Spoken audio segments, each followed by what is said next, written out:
Hey, Stephanie. Blessings to you. Blessings, blessings, blessings to you. How y'all doing?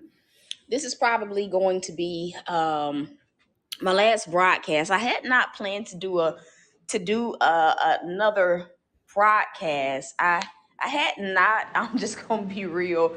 I had actually planned to just come home and just chill. You guys bear with me really, really quickly. Gonna let the room fill up just a little bit.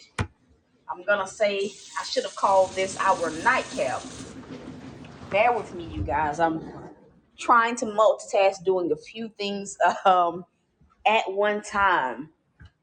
Gonna let the room fill up just a little bit. The question or the point to ponder tonight is: did God make you miss out? Did God make you miss out? I need somebody to type that in on the screen. We're going to talk about it on tonight. We are going to talk about it on tonight. Did God make you miss out? I believe many of us have had that feeling. By a show of hands, how many people have felt like, man, God, you didn't give me something that I felt I wanted? Like, how many people have, like, honestly felt like, man, God, that could have been a blessing to me and I didn't get it? Hey, Miss Allen. Come on. How many people have ever felt like, now don't give me the religious answer, right? Give me the real answer. Give me the real answer. I said what I said, because people be tempted when it's a triggering question like this. Nobody wants to, really feel like, people be wanting to feel like they are the perfect Christian. I'm gonna say I said what I said, but we gonna talk about it on tonight. The first step to anything is keeping it real with yourself. And that's the reason. Hold on one second, you guys. I'm about to sit down somewhere. Hold on one second. No, but no, we really have to talk about this because people, when it's a question like that, people don't be wanting other people to judge them because they felt a certain way, right? But until you can really like keep it real with yourself, you will forever stay bound. You'll forever stay stuck. So let's just talk about it. Have you ever now Capone Brady? Have you ever Capone spit it out? Enough. Have you ever felt like God didn't give you because you didn't get a certain blessing, like God made you miss out on something, whether it was a relationship, whether it was a marriage that you wanted God to save that he didn't save, whether it's financially, like everyone to a certain degree, no matter how saved or holier than thou you may feel you are, everyone has had a moment where you felt like, man, that could have been a blessing. Like God, you made me miss it. Not even blaming God for it, but we've all felt like, man, God didn't let me get that blessing. He didn't give me something that I felt I needed. He didn't give me something that I felt I wanted. Every single person on here has felt that way before. So, I was kind of, as I've been going throughout this afternoon, just really trying to power through and really just get things set in stone and get to a place where I feel like I'm exactly where God needs me to be, like in full alignment. Like something happened, and I was talking to you guys earlier. Let me just slow down. I was talking to you guys earlier on the first broadcast today about like dating and like the do not force it, and right how God got onto me, and I'm like, I'm not looking again, God. I'm not looking. I'm not trying to help you out. Like he humbled me, right? And I'm sure that was a broadcast that humbled everybody, where it just made you say like, whoa, maybe I have been forcing some stuff. Maybe I haven't been waiting on your timing. And so I've just been doing what God has needed me to do today. And he allowed me to like click on a live that one of the people that I was interested in, they were on a live. Y'all, y'all, when I clicked on that live, I was like, why did I want that, God? Why did I want that? You ever like had a moment where you like low key mad that God didn't give you something that you felt you wanted, and then like as you like surrender to his will, or maybe you come into the blessing that he has for you, the actual blessing, and you look back and you be like, why did I want that? Why was I mad about that? Why was I begging you about that, right? Why was I like adamant on that? Like you look back and it's like you do a double take and you like, God, this thing ain't, listen, everything that glitters ain't gold. This ain't what I thought it was. This is not what I thought it was. I believe that many people, we've been there during our processes, right? As we're standing on promises, as we're believing for God to do what he said do. Like, let's just be real. Sometimes we get our hopes up and we feel like we know exactly what we want. We be feeling like, I know what I want, God, so you should give me what I feel like I'm telling you I want. And when he doesn't, it becomes a problem. We get disappointed, we get frustrated. You know, we do the whole 2-year-old temper tantrum thing with God. It happens. Everybody has been there. If you say you haven't been there, you're not being honest. Everybody has been there. It is not like something that is just so far-fetched. Everyone has been there, no matter what your walk is. But as I was spending time with God about that, hey Visha, as I was spending time about that, like I'm like, first of all, God, not only is this person, I don't know why I asked you like for this person. I don't know why I was asking you for them. One, they're not even they're not really attractive, God. Like I was just like, I don't want that. I don't want that, God. I know I said I wanted that, but God, I don't want that. I don't want that. So as I'm seeking God concerning it, the Lord dropped a heavy revelation on me. And I was just sitting there like, wow, God. The first thing that he told me was the reason why you wanted it so bad, the reason why, you were not receptive to me telling you that's not what I want for you, that's not who I have for you. The reason why is because you were in your flesh. Your flesh fell in love with the idea of this thing. Uh-oh. Yeah, like some of you guys, your flesh fell in love with the idea of God moving a certain way. Your flesh fell in love with finances flowing from a certain place. Your flesh fell in love with the idea of God doing something in a relationship that was toxic to begin with. Your flesh fell in love with God. Straight up told me that you wanted this. You were begging me for this, right? Because your flesh fell in love with it. And now that you're not moving by your fleshly desires or what you feel or what your flesh feels it wants, you're seeing things for what they truly are. You're seeing it through my lenses, and you're seeing that the thing that your flesh wants, a lot of times, most times, all the times, it is not what is best for you. Now I'm talking about a person, but let's be real. For some of y'all, it's a job situation. For some of you guys, it may be living arrangements where, you felt like, God, I really want to live in this location. I want this type of apartment. I want this kind of house. And God didn't give you that. And you felt like you were missing out. You felt like, God, you made me miss my blessing. Like, I didn't miss my blessing. Why you ain't give me that? Like, God, that thing is one of a kind. It's amazing the excuses we will come up with to like try to tempt God, which he can't be tempted to give us what we want. And the reason why a lot of you guys are not receptive to what God is saying is because your flesh is already in love with the idea of whatever it is that you feel you want. It has become an unconscious idol. Whew. Crickets. It has become an unconscious idol. So as God is showing me this person, and it's not even someone we maybe had a few conversations. I was like, I'm really interested in them. I want to get to know them. And God stamped an X on it. And I was upset because I'm like, God, I don't understand why you stamping an X on it until I looked again today. And I'm like, oh, I don't want that. Can I unpray that prayer, God? Can I like unask you for that thing? The first thing he said was, you were not willing to see it my way because your flesh was in love with the idea of this thing. The thing that you were believing me for was an idol. And because it was an idol, you were willing to settle just to say you had it. Who am I talking to? This is for somebody. Yeah.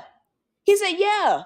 The reason why you weren't receptive to what I was saying in this area is because this thing, your flesh was already in love with the idea of it, and it had become an unconscious idol. It was an unconscious idol. So Because it was an idol, because your flesh was just so entangled with the idea of this thing, whatever that thing is, whether it was a business partnership, whether it was a relationship for you, whether it was a financial situation, job situation, living arrangements, whether it was a vehicle, like for real, it was an unconscious idol. And because your flesh was in love with the idea of having that thing, right? Which in to a certain degree, when things become idols, we pervert the will of God. But because that happened, the Lord said, is this helping anybody? He said, because you know, all of that was going on. Yeah, there was some desperation. You wanted it just to say you had it. You're willing to settle. And a lot of times when things are idols, a lot of times, you know, when our flesh is entangled with the idea of something, like we're not thinking logical. We ain't even really going back to God to see what God is saying. We ain't trying to hear what God is saying. Because we feel like, God, this is it. We be trying to tell God what he has for us like he don't know. Everyone to a certain degree has been upset because God didn't do something the way that because he didn't let you get a specific blessing. Right? Everyone on here. And this is the reason behind it. But what the Lord told me as he was showing me that, he said, what's happening for many of my children as they fall into alignment, what they're going to see is what they're going to see is it was never a loss. Because you know, sometimes when God don't give you something, like you count it as a loss. Oh God, I didn't get the unemployment, it's a loss. Oh God, I didn't, you know, that relationship didn't pan out the way that I thought, it's a loss. Oh God, I thought that I had made a new friend, but you know, you kind of 86 that thing. You know, we count it as a loss. How many people have ever counted God not letting you get something or something not going the way that you expected as a loss? We all have. I'll answer for you. We all have.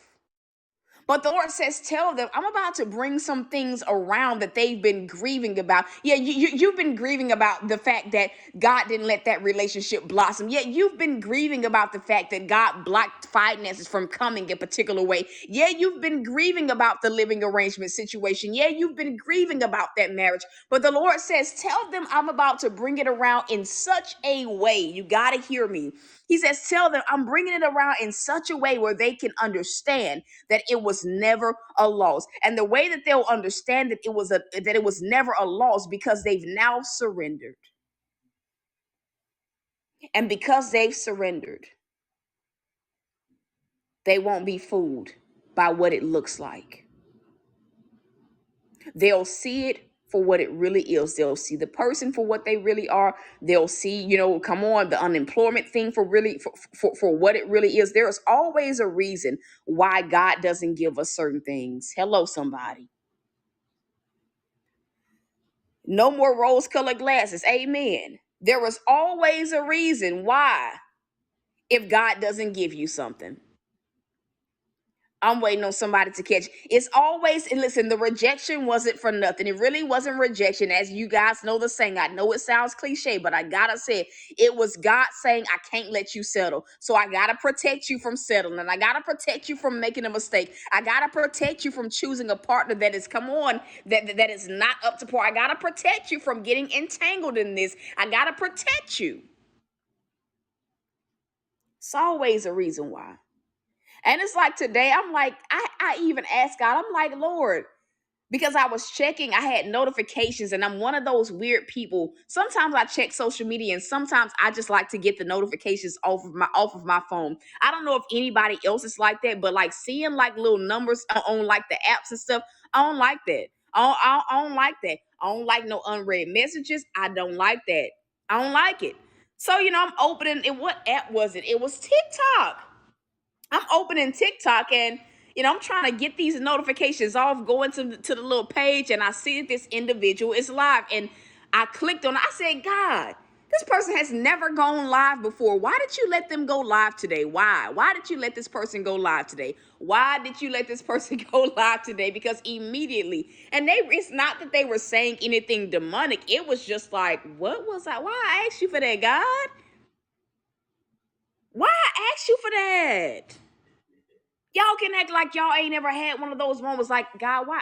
I'm glad you ain't give me that. I'm like, what was wrong with me? God straight up told me it was your flesh. Your flesh was in love with the idea of this person, that you were not seeing things clearly. You were not, come on, looking at this individual through the lenses of discernment. It was totally your flesh. Somebody say, it's been my flesh. It's been your flesh. That's why you can't understand why God said no. That's why you can't understand why God didn't answer that particular prayer the way that you wanted him to answer it, because it was your flesh. You were in your flesh. And the thing about being in your flesh is when you're in your flesh, you just really can't receive the way that you need to receive from God. I don't care what nobody says. When you're in your flesh, even your ear to hear is off. It seems like it's harder to hear God. And then what you do hear, it makes you confused. It's been your flesh. It's been your flesh. The Lord said, tell them. I'm bringing them into a state where as their blessings arrive, as I fulfill prophetic words, mandates spoken over your life, as I bring you into your promised land, the Lord says, tell them, they'll understand why. Now they'll understand why. When they receive the real thing, they're going to understand why. Why it didn't happen, why it didn't go the way they wanted it to go, why I didn't why I didn't answer that prayer the way that they expected me to answer it. They will understand why. And I'm gonna be real, a lot of y'all, you're gonna be kind of like me, because I feel like, God, I was catfished a little bit. Well, you may be like, Apostle, what? I was catfished a little bit. And that don't just go for like people, but some of y'all literally gonna feel that way. Like, this ain't what I saw back then, God. Nah, I was being catfished. This wasn't all that and a bag of chips like the devil was pumping this up to be, like my mind thought it was. Like, this ain't it. This ain't it. And honestly, there have been moments too, like in all of our processes, where God has given us a little taste. Everybody has probably had this experience where God gives you a little taste of what you feel you want. And then when he gives it to you, you be like, I don't like this God. Everybody. Whether God gave you a job that you really wanted and only for you to get that job and be like, God, this is a headache. I don't like this. I thought I wanted this, but this ain't it. Whether it is a relationship and God, he be like, all right, I'm gonna give you a little taste so that you understand this ain't it. Whether it's, God allowing you to pursue, living arrangements, and maybe you just going on a tour only for you to get on a tour and find out that, man, these people racist. These people are not nice. They rude.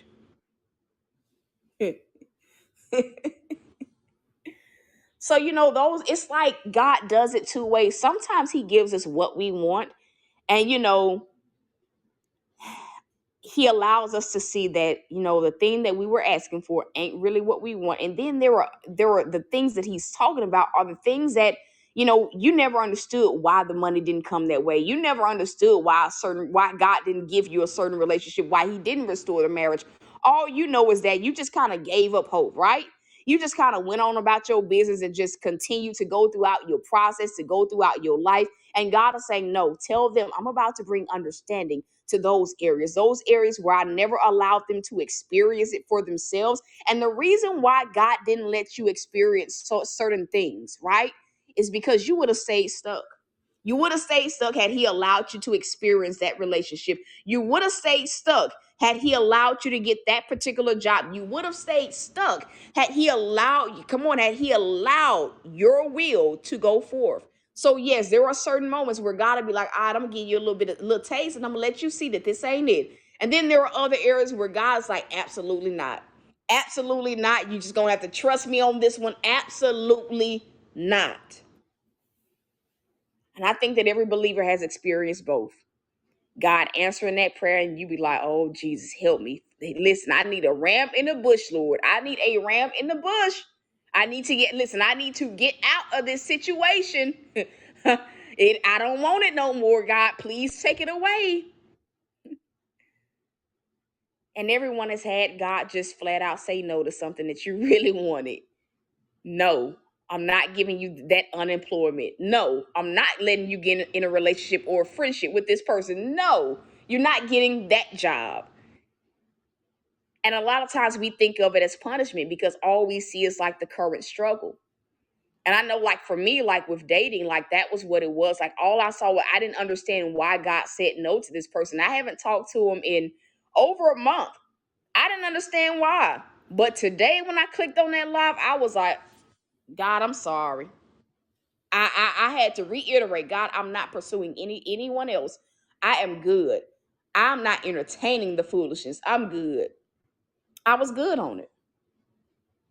And so, that was really the word that God wanted me to release. Like, as you surrender, as you just let God be God, as you receive your blessings, as you receive your breakthroughs, and I'm going to be real, some of y'all are going to start having prophecies that were spoken over you years ago began to happen. Yeah, you counted it out because it was taking longer than you wanted. You kind of said you just forgot about it. But God is saying in this season, many people are going to be like, man, this word was spoken over my life in 2018, 2017, 2019, but you forgot about it. But God is adding the cherry on the top. He's simply saying, listen, I'm going to give you understanding. I'm going to show you why I said no to everything else in your process.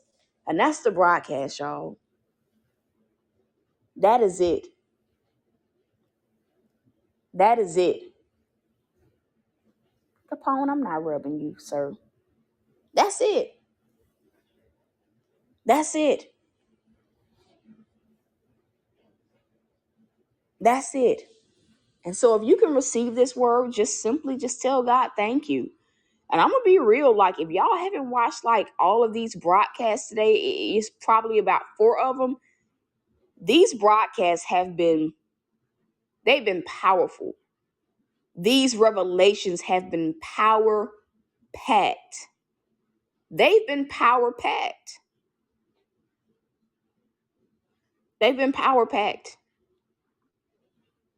They've been power packed. Mrs. Edna, I don't know why God says to tell you that you need to sow. I don't know why I hear that. And it may not be for this particular broadcast, but it may be for another broadcast. It may be from one of the earlier broadcasts, but he says you need to sow. You need to sow. And he knows that he's pushing you with your sowing this month. He's been pushing you. But you need to get comfortable just not sowing what, the typical amount of what you feel you need to sow. I don't know why he wants me to tell you that. And so that's it, man. That's it. These broadcasts, I'm so grateful for God. I'm so grateful for him. I'm so grateful for him. But listen, y'all, I love y'all. I'm rooting for you guys. And I don't have the amount, Mrs. Edna. You sow what is on your heart. You sow whatever God leads you to sow. He'll give you whatever number he wants you to sow. And he says not to say anymore. And so listen, y'all, that's it. I love y'all, though. I am rooting for you guys. And so until next time, y'all. Peace.